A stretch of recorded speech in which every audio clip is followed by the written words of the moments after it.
Aquí comienza. Antes que sea tarde. El programa con toda la información del ámbito local. Todo lo que acontece en el país y el mundo. Un programa con secciones y entrevistas especiales. Antes que sea tarde. Con la conducción del Dr. Andrés Cristaldo. Los días lunes de 21 a 22 horas. Por FM San Cayetano 102.5. Muy buenas noches. Arrancando nuevamente antes que sea tarde. Vamos a estar compartiendo información, actualidad, algunas reflexiones. Hoy tenemos un invitado especial. Está ya en los estudios el amigo Guillermo Alfonso, que se los conoce por sus columnas, por su información, por su reflexión, opinión sobre principalmente la actualidad política, provincial, en otras nacional, comparte columnas y demás, así que vamos a estar conversando con él en breve ya. ¿Cómo estamos, Guillermo Alfonso? ¿Qué tal? Muy buenas noches, un saludo a toda la gente que escucha a la radio San Cayetano en este dial que es la FM 102.5, que es la señal de la iglesia de Corrientes, por supuesto bajo la tutela del arzobispado. Así que bueno, y también acá a este gran operador, el amigo Julio, de todos los frentes, que es Julito. Vamos a estar conversando y preguntándole, por supuesto, a Guillermo. Tenemos muchos temas, ¿no? La cuestión salarial, la cuestión docente, el viaje del gobernador, el viaje del presidente, la apertura de sesiones ordinarias, esta especie de discusión pública que tuvo el presidente con la oposición,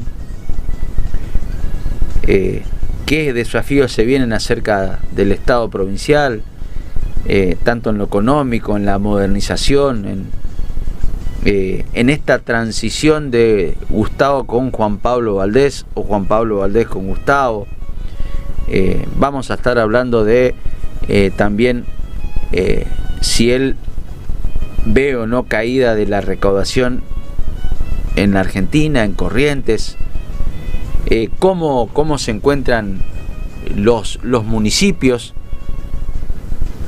el estado financiero y demás, esta cuestión de el aumento o no de los combustibles, si Estados Unidos, Israel o Irán y sus aliados. De todo un poquito vamos a estar conversando, ¿no? Pero lo que domina la agenda internacional, por lo menos, es que nuevamente Trump advirtió, el presidente de los Estados Unidos, advirtió a Irán sobre un golpe mucho más duro si se intenta bloquear el suministro mundial de petróleo. También el presidente Javier Milei, una exposición en la Universidad de Yeshiva en Nueva York, dijo puntualmente Javier Milei, y esto hay que prestar atención, que Irán es nuestro enemigo, no anduvo con rodeos nuestro presidente, así que esto puede tener consecuencias. Ya en su momento la Argentina fue objeto de algún atentado. ¿Estaremos preparados para resistir algún ataque? ¿Tenemos algún tipo de refugio? Es alguna que otra pregunta, ¿no? Algunas declaraciones de economía. El exministro de Economía Nicolás Dujovne elogió al gobierno y proyectó la caída de la inflación. También vamos a estar preguntándole, ¿cómo ves, Guillermito Alfonso? ¿Cómo ves la actualidad de Corrientes? Vamos a arrancar con la provincia de Corrientes. Y bueno, Corrientes inició sus sesiones ordinarias el 1 de marzo, un día domingo, después que algunos tuvieron que sacarse, ¿no es cierto?, todo el tema de los festejos de los carnavales. Este escenario del discurso del gobernador me parece que fue un poco breve, ¿no? Yo creo que fue brevísimo y trató de hablar más de la gestión anterior de lo que sería del futuro de Corrientes. Y bueno, nos quedamos con estas 4 palabras de campaña, donde industria, desarrollo y tecnología, que es el desafío de este gobierno. Ahora, esta industria, desarrollo y tecnología arrancó con dos grandes problemas, finalizando la campaña y la gestión de Gustavo Valdés, en donde la maderera, una de las más importantes en Virasoro, se cerró porque bajó el consumo a nivel nacional, y eso llevó a despedir más de 500 personas en Virasoro, uno de los municipios que más crece dentro de los 77 municipios en la provincia de Corrientes. Nos trasladamos a Goya, que también hay la empresa Alal, que se terminó cerrando, donde existía una fuente laboral de 250 personas. A mí lo que me extraña es que esta empresa se haya cerrado cuando tenía 0 impuestos para la provincia, no le cobraban la luz de la EDPEC, le solamente tenían que pagarle a Camesa, y también habían accedido hace poco tiempo a un crédito para mejorar toda la maquinaria. No era técnicamente un empresario, sino medio empresario. Como dice Milei, ¿no? Exactamente, y lo extraño es que este tipo de empresas, cuando hay voluntad, lo que suelen hacer es decir, bueno, le vamos a dejar que funcione a media máquina y que el personal va a cobrar menos, pero que siga funcionando. Lo raro que vaciaron, porque es una empresa que se dedica a hacer hilado y otros derivados, decían los trabajadores que más o menos necesita 30, 40 camiones para vaciar eso, y lo hicieron, porque la empresa quedó vacía, la cerraron de la noche a la mañana, y eso es un golpe muy fuerte, no solamente para la provincia, sino también para la comunidad. Imagínate en Virasoro, 500 personas, del cual los hijos van a la escuela, a la universidad, hay que pagar la luz, el agua, hay que comer, es un agujero importante. Ahora, lo de Goya también es preocupante, y cuando hablamos de industria de desarrollo se hizo muchos viajes al exterior a buscar inversiones. Ahora, las inversiones no llegaron, porque cuando le trajimos a los chinos con el tema de que se iba a reabrir el frigorífico, como el tema de Muralla China, y Muralla China terminó abriendo una carnicería, que también accedieron a crédito. Entonces, nosotros creo que se debe recuperar las políticas públicas con hechos reales y no en la parte discursiva. Pareciera fuerte lo que estoy diciendo, pero tenemos que empezar a rediscutir qué queremos, porque tenemos un presidente donde la gente, una parte, él plantea que el Estado tiene que ser más chico, pero también el presidente tiene que hacer que el Estado sea chico, pero que sea eficiente. No debemos destruir las instituciones, lo que tenemos que hacer es cambiar a las personas que hacen funcionar mal a esa institución. Cuando te referís a que hay que cambiar las personas que están al frente de las instituciones, ¿a cuál puntualmente te referís? Y me refiero a toda la estructura del Estado a nivel nacional. Los cambios que se vienen dando han impactado positiva y negativamente, porque hoy podemos decir a nivel nacional lo macro pareciera que está equilibrado.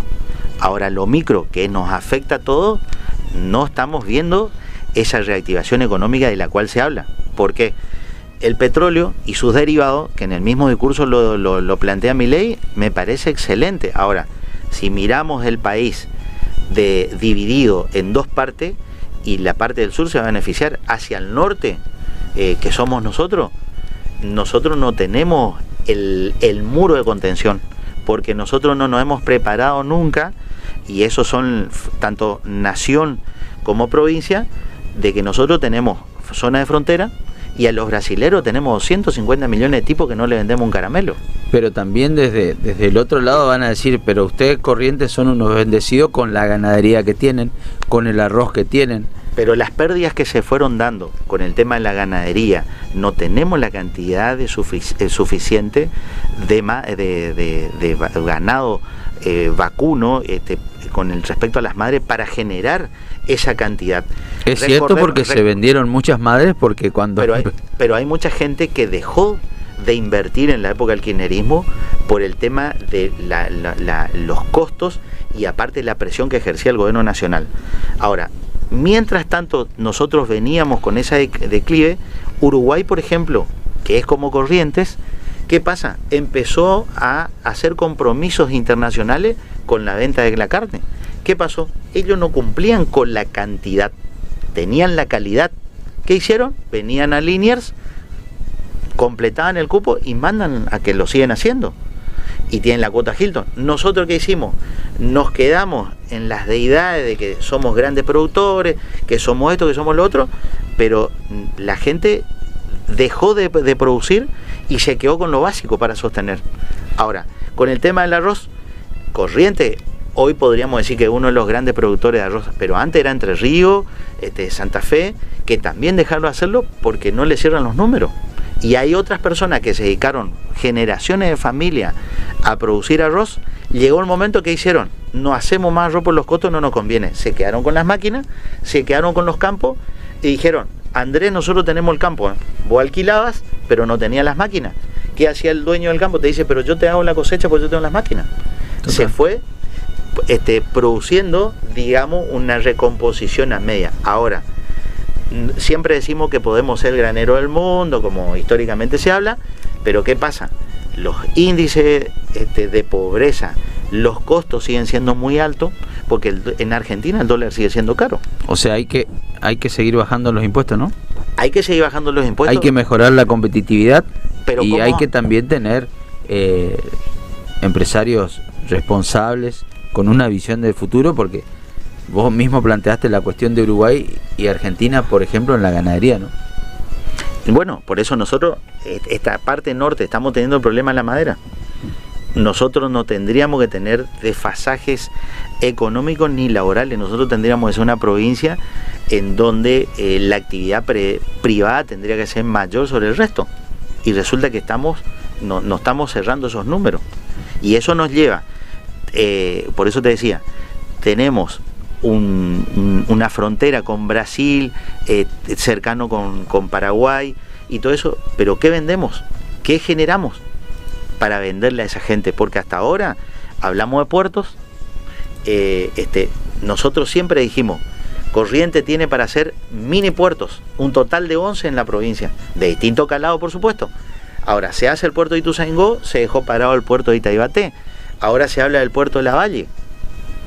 ¿Sí? ¿Y qué hacemos con el puerto de Goya? ¿Vamos a distribuir la producción? No se está hablando, ni anunció el gobernador en su discurso, del puerto del sombrero. Agregar algo? Del si puerto del sombrero. Más. Del puerto del sombrero. Segundo puente. Pero el segundo puente está hace más de 30 años. Te complico más. ¿La autovía cuándo terminará? Y la autovía es falta de políticas públicas nacionales, de muchos presidentes. Y de ritmo también. Y la falta también de nuestros representantes en el Poder Legislativo Nacional, de generar realmente esa presión que se tiene que generar, porque también nuestros legisladores, y muchas veces planteo, dicen un discurso acá y cuando van a la nación van y levantan la mano, y lo han hecho a lo largo de la historia.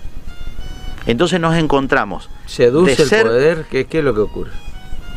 Mucho más, ya que seduzca el poder, y las luces de Buenos Aires seguramente son mucho más lindas que la de Corrientes, porque acá la luz es cara y tenés que apagar. Entonces te encontrás que necesitamos legisladores. Porque uno le escuchaba, perdón te interrumpo, sí, ¿no?, a Gustavo Valdés en la campaña previa a la gobernación de su hermano: no nos van a doblar a guachazos los correntinos, no nos van a decir de Buenos Aires qué tenemos que hacer. Y hoy los diputados nacionales por Corrientes y senadores, principalmente Vamos Corrientes, están votando con el gobierno nacional, ¿no? Hablo de reforma laboral como ejemplo. Mira, el tema de la reforma laboral y todas leyes que vengan es a buena hora. Ahora, una ley no nos va a sacar al país adelante si no nos ordenamos con el resto y no tenemos una buena educación, no generamos realmente empresarios que se animen a competir, porque también en esta situación, durante muchos años, y vos lo decías, empresarios y también pseudos empresarios. Hoy, por ejemplo, si vayamos al sindicalismo en la Argentina, Saulo Baldini ha sido en su momento un gran defensor del sindicalismo, y estos últimos que tomaron posesión del sindicalismo en la Argentina, después de Alfonsín y con la venida de Menem, fueron unos grandes entregadores. Destruyeron el tren, destruyeron nuestras flotas fluviales y dejaron y priorizaron el camión. En cualquier país del mundo moderno tienen tren, tienen barco. Nosotros no tenemos. Entonces, nosotros nos fuimos cerrando. ¿Necesitamos una economía o un Estado que proteja a las pequeñas empresas? Sí necesitamos, pero con reglas claras. Protección y competitividad. Pero la competitividad también tiene que estar dada no solamente por leyes, sino también por herramientas. Porque ¿hace cuánto en la Argentina uno no puede acceder a un crédito? Vos y yo no podemos acceder a un crédito en el Banco Provincia o cualquier banco si queremos construir nuestra casa. No nos dan. Imagínate. Hay, pero con una tasa picante. Pero no podés sacarla, porque o pagás el crédito y no comés y no pagás la luz del agua. No, eso es cierto. Entonces, no vamos a entrar en el tema de sueldo, ¿no? Ese se tiene que hilar más fino. Pero entonces, necesitamos una economía abierta y en parte con reglas claras que proteja a ese mediano empresario que sí está preparado para competir, pero le falta herramientas. Pero cuando vos decís protección, ¿a qué te referís? Porque del gobierno nacional te dicen, yo no vengo a proteger a nadie, acá vengo a fomentar la competitividad. Pero vos podés generar la competitividad cuando tu país está preparado para competir. Vos te vas a Estados Unidos, ¿qué hizo Trump? El comisario del mundo agarró, dijo, no, nosotros a las pequeñas y medianas empresas esta protección le damos. El resto abrimos. En Argentina nos faltan esas reglas. No es allá, abrimos la puerta y que entren, no. Pero del gobierno nacional te dicen, con el proteccionismo ya no fue mal, por eso debemos cambiar la receta. No, pero el proteccionismo fue cerrar la economía y cerrarnos al mundo. Uh-huh. ¿Sí? Eso fue el extremo. Brasil, por ejemplo, tenía un detalle. Estamos abriendo. No todo, porque también no está toda abierta la economía. No, estamos abriendo. Por eso estamos a media, estamos dejando una luz ahí atrás, pero necesitamos tener reglas claras. ¿Qué le está pasando a Brasil y qué está pasando en el mundo con el tema de las apuestas online? Las apuestas online... Trump clausuró a partir de hoy. Creo. Bueno, pero Brasil lo va a hacer lo mismo. ¿Pero por qué? Porque esa gente te entra por la ventana y resulta que no tributa ningún tipo de impuesto en el país. No, más allá de que la apuesta online es justamente un problema no solo de impuestos, sino lo perjudicial que es para los jóvenes, para adolescentes y demás. Pero también estamos entrando... No es una industria, justamente un juego, ¿no? Es un juego, pero también podemos hablar de pedidos ya o del Uber, que son 4 tipos que abrieron una empresa en el mundo y no tienen auto. Muy bien. ¿Sí? Entonces... Ahí está la creatividad y la innovación, ¿no? Pero lo podés hacer en un país donde tenés reglas más claras y donde vos tenés parámetros. Acá, ¿qué es lo que pasa? Acá siempre... ¿Para vos Mercado Libre perjudicó a la Argentina? No perjudicó, pero sí que necesitamos. Porque acá hay cosas que los grandes empresarios de la Argentina siempre se beneficiaron del Estado. En muchos impuestos, de los cuales... podemos tocar el tema de Correo Argentino, como pasó Macri, o la empresa Sogma, de beneficios impositivos que tuvieron esas empresas más importantes. El tema es que los tipos juntan la plata y la sacan afuera. Entonces, abrimos el mercado, abramos pero con reglas claras, y demos oportunidad y posibilidad al pequeño y mediana empresa que quiere acceder a un crédito. Porque no podemos comparar con una empresa como los Benitos Rogio, que es una empresa internacional que compite en otros lugares del mundo, a que llevemos a otra empresa intermedia que quiera competir con otro tipo de servicios. Porque nuestra economía, que se fue achicando y se fue centrando en el puerto de Buenos Aires, ya Ferré peleaba contra eso y hoy nos vuelve a pasar lo mismo. Si no podés competir, caso de la industria textil, ¿qué haces? ¿Te fundís? ¿Innovás? ¿Cambiás? Por eso hablaba lo de Goya. Ellos innovaron. Ahora, en estas cuestiones hay que ver cuáles fueron las falencias de esta empresa, cuál fue el motivo, qué es lo que les llevó a ellos cerraron, en dónde hubo el error. Pero institucionalmente, sí, Milei te dice un discurso, no, abrimos todo, pero pensemos en la gente, porque el Estado, que hoy está cuestionado, está muy en baja, digamos, en cuanto a la credibilidad, hay personas del otro lado, porque el hospital, para que funcione, necesita financiamiento, un hospital público. El privado también necesita financiamiento de la persona privada si tiene laburo. Hoy el que no puede atenderse en el privado tiene que ir al público, y el público, si no tiene, digamos, tenemos que buscar reordenar qué función tiene que cumplir el Estado y qué tiene que hacer el privado. Porque hoy tenemos todo mezclado en una Milei te lo ensalada. dice claro, estados chicos. No, pero el discurso del presidente es una cosa y ahora es la estructura tiene que trabajar sobre eso. Porque Milei... Por ejemplo, vayamos a un ejemplo concreto para que nos entendamos y para que la gente también nos pueda entender. Te doy, por ejemplo, Milei sigue aumentando los planes sociales en cuanto a recursos. Correcto, planes sociales. ¿Sí? Muy bien. Bueno, ahora, ¿cómo se financia eso? La plata tiene que salir de un lado, sale un impuesto. ¿Sí? Muy bien. Entonces, esa cosa es, ¿cuánto tiempo vamos a ir con esa curvatura ascendente o descendente? En cuanto a sacarle a esa persona, porque cuando se crearon los planes sociales, que la ideóloga fue Lilita Carrió, Bernardo Klinsberg, que fue el que vino acá a Corrientes a dar una charla sobre ese tema, que cuando se empezó a implementar los programas de ayudas sociales era por un tiempo determinado, con capacitación y con inserción laboral en forma progresiva dentro de una empresa. Las empresas que hicieron, te pago una punta, venía a trabajar acá, y después, no, si no te pagan mal el tema nacional, bueno, te echo. Porque Bueno, las empresas... Milei te dice, yo voy a sacar los planes cuando realmente la economía se reactive. Milei, pero tenemos un doble discurso, porque el liberal no piensa lo mismo, dice un Estado chico, eficiente. Milei, en este discurso, como dicen algunos que es antipolítico y todo eso, Milei dice, no, yo voy a alargar los planes con todo esto. Bueno, pero si tenés un plan para sostener esta parte vulnerable, también tenés que tener un plan para contener esta parte de las pequeñas economías regionales, porque esa fue la discusión histórica que tuvo este país. Las economías regionales, ¿cómo las reactivamos?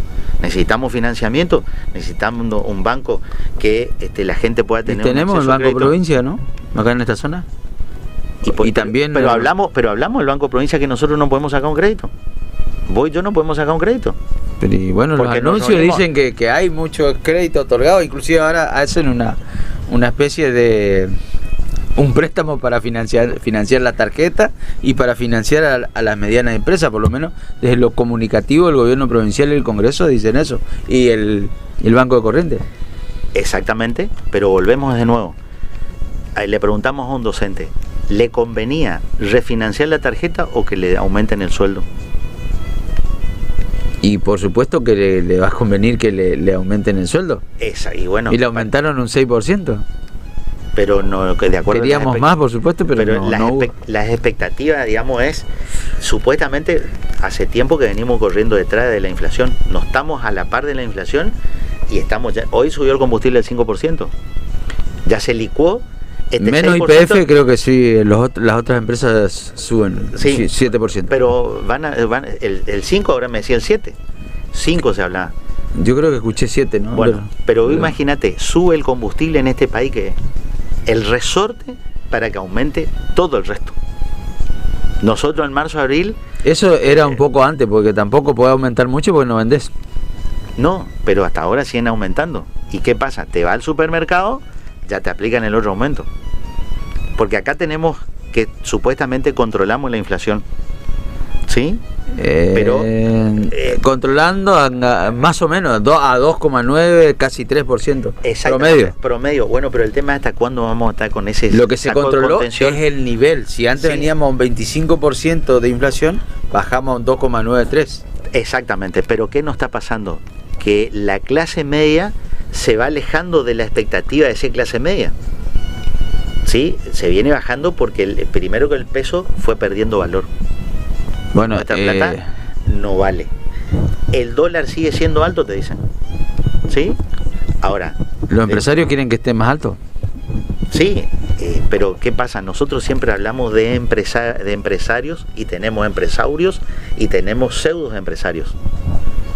Entonces, para algunos hoy el dólar está barato en realidad. Pero para el mercado internacional no, para el tipo que viene afuera no. Sí, para un turista que venga a Corrientes. El otro día dijeron que en 4 días se juntó 70 millones de pesos. Se van a enojar lo que voy a decir. Yo estuve con un alemán y en las publicidades salieron de que vinieron israelíes, etcétera, etcétera. En 4 días, 8 días no juntaba esa plata.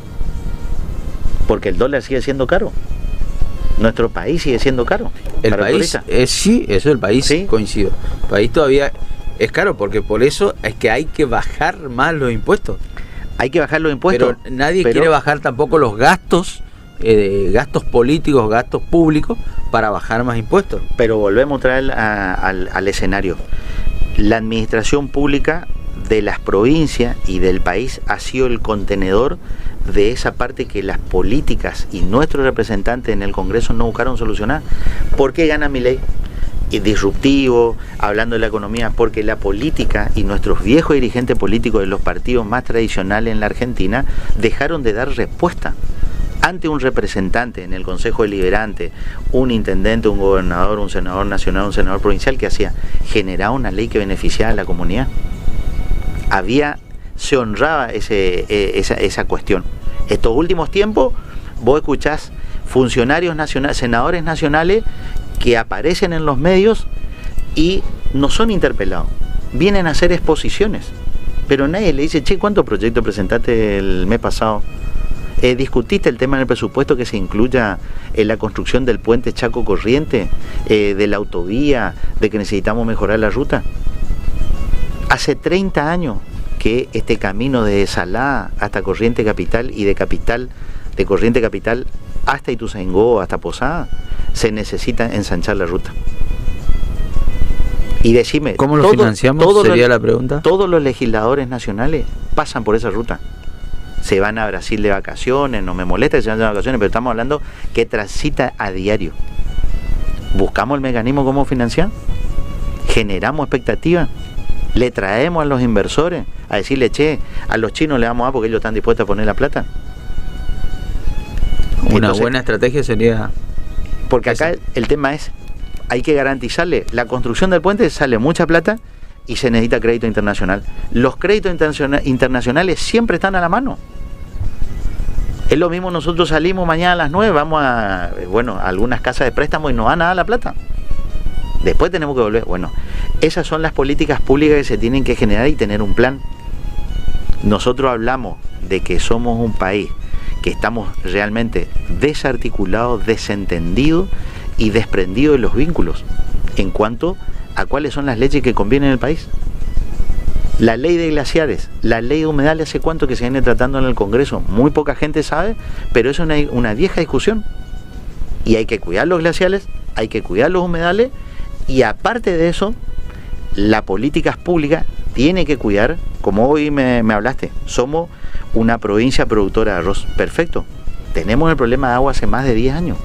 Tenemos que empezar a hacer pequeñas presas. También. En Perú Gorría, en el 99, o tener había en cuenta una presa. La contaminación también. Hay que cuidar la contaminación y tenemos que empezar a hacer pequeñas presas para cuidar nuestra agua, nuestros ríos. Porque acá le metemos la zanja nomás y regamos y después vemos. Bueno, ese ordenamiento es lo que nos falta. Necesitamos un Estado eficiente y necesitamos políticas públicas serias y que también necesitamos empresarios que sean en serio. Esa es la cuestión que debemos ordenar. Ahora, en esta conjunción de temas que estamos tocando, la provincia de Corrientes, como el resto del norte, siempre fueron provincias pobres. Siempre tuvieron esta cuestión del ordenamiento. Cuando vos me decís, las provincias no se quieren bajar los gastos, es cierto. No demostraron intención de ajustar. Y los municipios con más razón. Te leo tres frases. Tenemos un mercado interno, estamos hablando del sector de la madera, ¿no? Un referente del sector de la madera dice, tenemos un mercado interno muy deprimido y estamos trabajando con un dólar muy bajo. Lo que deja de ser interesante para exportar, pero es lo único que nos queda. Las pymes hoy están realmente muy complicadas. Seguimos con aumento de energías y costos internos que no han parado nunca y muchas veces no podemos trasladar a precios. Los que mueven las pymes en el país es muchísimo. Mientras no se ponga realmente al lado de las pymes, es muy difícil que salga adelante. Estas son unas declaraciones en la tarde de hoy de alguien relacionado a los parques industriales y a la cuestión de la madera. Estoy refiriéndome al empresario maderero Juan Ramón Sotelo, presidente del consorcio del Parque Industrial de Santa Rosa y miembro del Plan Estratégico Foresto Industrial de Corrientes. Bueno, te leo otro artículo donde dice la Asociación de Madera y Tecnología, dice: la cadena de valor de la madera cerró el 2025 en modo supervivencia. Menos demanda, más costo y una presión que expone problemas estructurales que ya no se puede ocultar. De cara al 2026, el sector no pide privilegios, pide reglas claras, crédito y competitividad real para volver a crecer. Ahora, cuando vos me hablás del sector maderero Santa Rosa, que nosotros somos en nuestra zona, Santa Rosa, que ya lo hablamos en este programa alguna vez, tenía 3.500 habitantes hace 30 años. Hoy tiene más de 15.000. Y en su momento era el gran centro neurálgico de plantación y también de aserraderos. En la provincia tenemos estimativamente 16 parques industriales, de los cuales la mitad son municipales, los otros son provinciales. En estos últimos años es cuánto crecimos con respecto a los parques industriales. El parque industrial está trabajando en óptimas condiciones, da los resultados que realmente en su momento se buscó generar, da trabajos reales, porque la economía en nuestra zona, yo escribí un artículo sobre el citrus. En Corrientes, toda esa norte, la parte de San Miguel, Tabaí, Tatacuá, Salá, la citricultura desapareció y se fue al sur de la provincia, que es a Mocoretá y a Montecaseros. El tema maderero sufre una baja importante en este tiempo, pero la madera siempre fue cara en Corrientes, porque hay gente que trae madera de Misiones que sale más barato pagando el transporte. Entonces hay algo... Volvemos al concepto, competitividad, ¿no? Sí, competitividad, pero nosotros tenemos parques industriales. Esos parques industriales dan beneficio. ¿Y por qué no podemos ser competitivos? Ya que tenemos un parque industrial con energía más barata, con... No, la energía no la tenemos barata, ¿no? La energía tenemos cara. Porque el problema es, la energía sigue siendo cara. Mucho más allá que en Santa Rosa está esta empresa que dice que hace el servicio de la energía alternativa. La biomasa. ¿Sí? Pero ¿qué pasa? Hace más de 10 años que tenemos problemas que se corta la luz en esa zona. Y anteayer en Concepción reclamaron el mal servicio de la EDPEC y el aumento también, 300%. 300%. Entonces, vos me decís, ¿qué está pasando? Y no nos estamos ocupando de las políticas públicas. No estamos buscando ordenar. Porque si nosotros tenemos la represa Yacyretá, y no porque seamos egoístas, alguno que nos está escuchando va a decir: esto está todo mal, no van a crecer nunca. Pero si miramos estos últimos 20 años, solo los correntinos, ¿no? Pero ¿hace cuánto que venimos retrotraídos en ese crecimiento económico? Porque los índices de pobreza que se vienen marcando en el norte argentino y en Corrientes, algo pasa, digamos. Y te pregunto entonces, ¿y por qué ganan los gobiernos hace 20, 25 años? Los signos políticos casi se repiten en las intendencias y en el gobierno provincial. Porque hablamos así, te resumo, hablamos de energía cara, de falta de competitividad, hablamos de bajo sueldo de la administración pública, movimientos autoconvocados por encima de los gremios, aumentos de sueldo de un 6% cuando como mínimo de agosto hasta acá tendría que haber entre un 15 y 17% de aumento. ¿Qué pasa? Vayamos al 99, que muchos ya se olvidaron. El 99 fue un atraso de sueldo, se tenía que refinanciar deudas. Históricamente en esta provincia se recaudó 100, pero el 75% siempre fue de Nación y el resto de la provincia. Hoy sigue siendo lo mismo.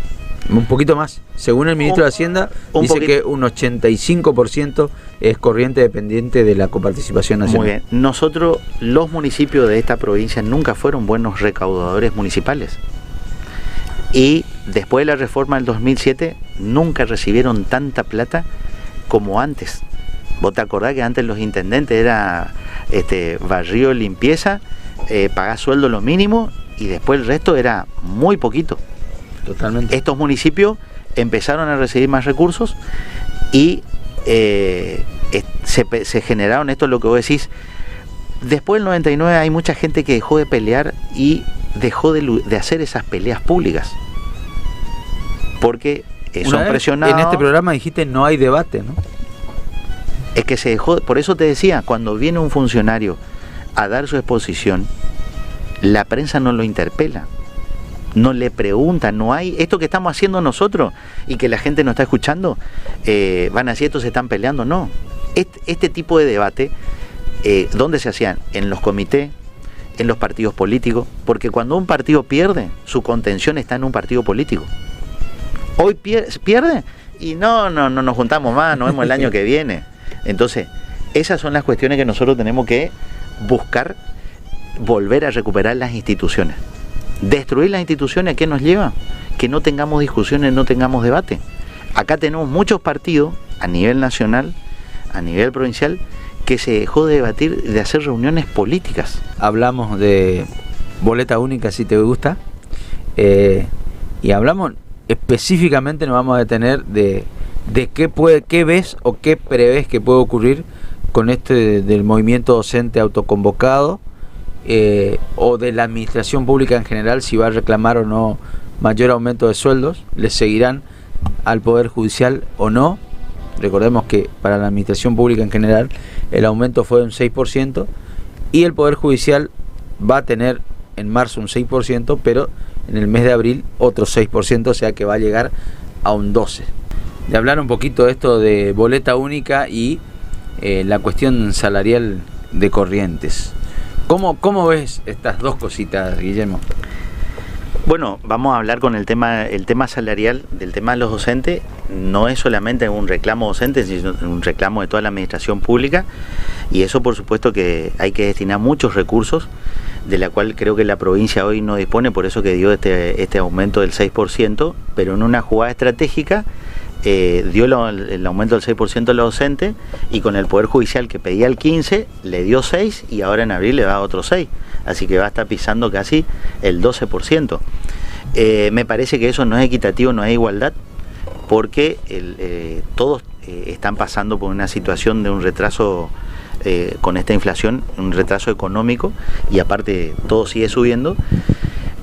Por eso hablábamos hoy lo del 99. En su momento hubo un reclamo salarial y la gente salió a la calle. Hoy la gente no sale a la calle, está a la vista que no se juntaron más de 100 personas en esa esquina donde hubo más policía que reclamantes. Tremenda la vigilancia policial. La vigilancia tremenda. Lo que sí veo es que la gente se expresa a través de las redes sociales en forma muy agresiva en algunas cuestiones, pero también es un reclamo desde la lejanía, un reclamo de la individualidad.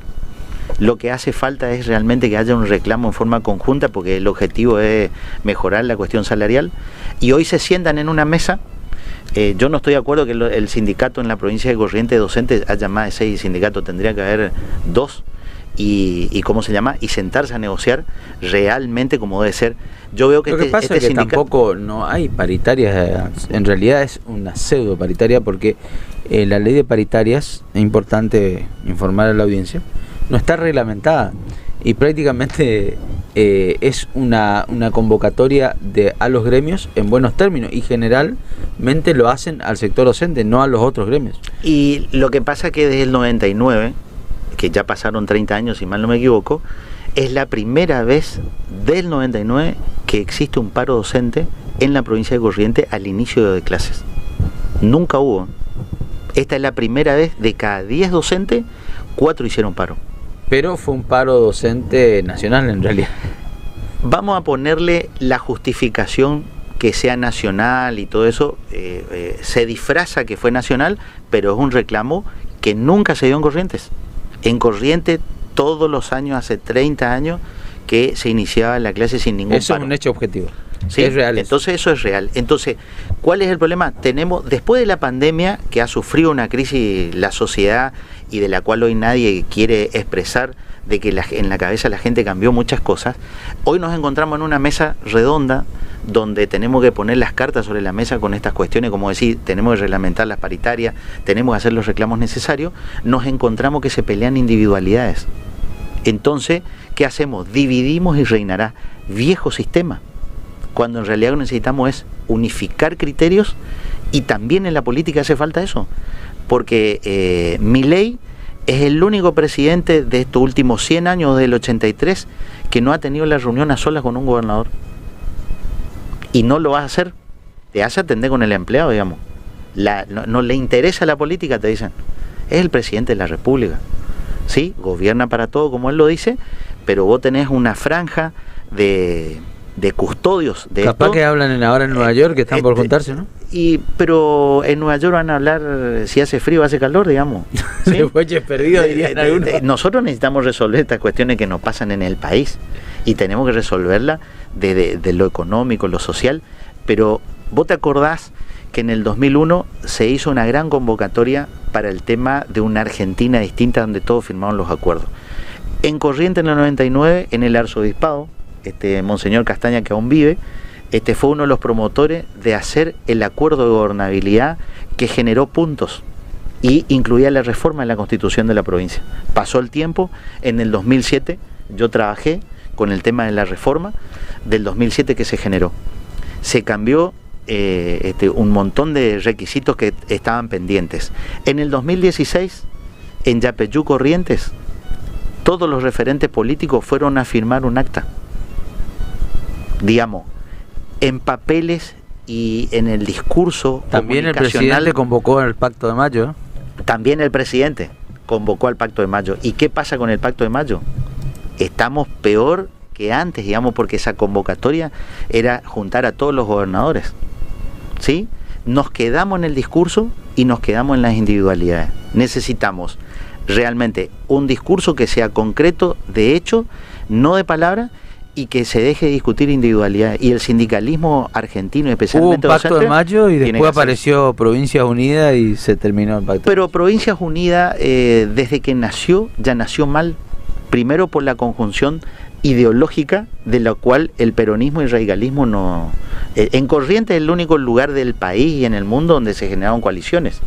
Concretamente, ¿vamos a lograr mayor aumento para la administración pública o no lo ves? Yo no creo que avancemos porque la recaudación va a seguir bajando, la gente no puede pagar los impuestos y eso va a retraer la cuestión económica local.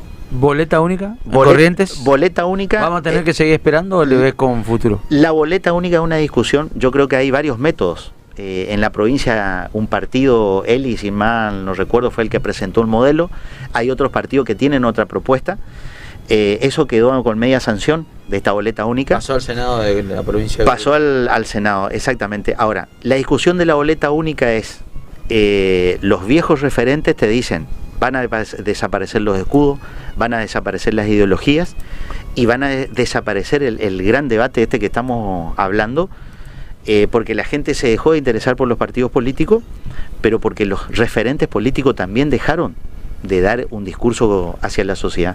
Entonces, parece que Milei lo está impulsando y demasiado, ¿no? Quiere trasladar a todo el país y eliminar las PASO también. Milei va a impulsar... O eliminar el financiamiento de las PASO. Guillermo, te digo que nos queda un minuto. Muy bien, para cerrar. La boleta única tiene que ser una discusión, pero tenemos que adelantar que en esta provincia, que tenemos más de 57 boletas y hay otros partidos que están conformándose, el año que viene nosotros vamos a tener elecciones en abril, provinciales. Y las nacionales va a ser el gran desafío porque va a haber boleta única. Y otro dato... O sea, no vamos a tener boleta única para el año que viene. No vamos a tener en Corrientes. Y el otro dato... Bárbaro, no tenemos suerte. Y Esquina es el único municipio en el país, en la provincia, que experimentó intendentes, concejales, legisladores nacionales con boleta única, donde lograron romper el récord de que por primera vez un intendente pudo dejar a un sucesor que en las elecciones anteriores nunca pudo hacerlo. Buena estrategia lo de la Esquina, ¿no? Hoy es diputado y puso al intendente también. Y viste que acá todos le buscan a no quedarse colgado adentro. Bueno, Guillermo, como siempre, te esperamos, cuando puedas, pegate una vuelta porque esto se pone picante. No, nos quedó hasta pendiente. Julio está más divertido. Nos quedó pendiente hablar del conflicto en Oriente. El comisario del mundo, que yo le digo a Trump, y chau Maduro, chau, ¿cómo se llama? Los atalos. Sí, el cura ese, no el cura, perdón, el pastor ese que se hizo cargo ahí De Irán. Que fue él, su familia y el que habla muere, ¿no? Pero ahí ellos tienen una ventaja. Nos reímos, pero esto es terrible, ¿no? Pero Irán tiene una ventaja, que ellos juegan a la lucha larga y Estados Unidos juega a la corta, y eso es peligroso, porque genera un cambio no solamente económico, sino las nuevas políticas globales, digamos, que se vienen armando. Te esperamos cuando quiera, Guillermo. Bueno, más seguido, muchísimas más gracias. Seguido porque me gusta el debate tiroteo acá. Vamos a ver cuánto mide ahora Julio está tomando las mediciones de la audiencia. Bueno, chau. Esto ha sido Antes que sea tarde. Nos estamos reencontrando, Dios mediante, el próximo lunes. Chau. Antes que sea tarde, ha finalizado su programa de hoy. Los esperamos en un próximo encuentro. Seguinos en nuestras redes sociales para mantenerte informado de todas las novedades.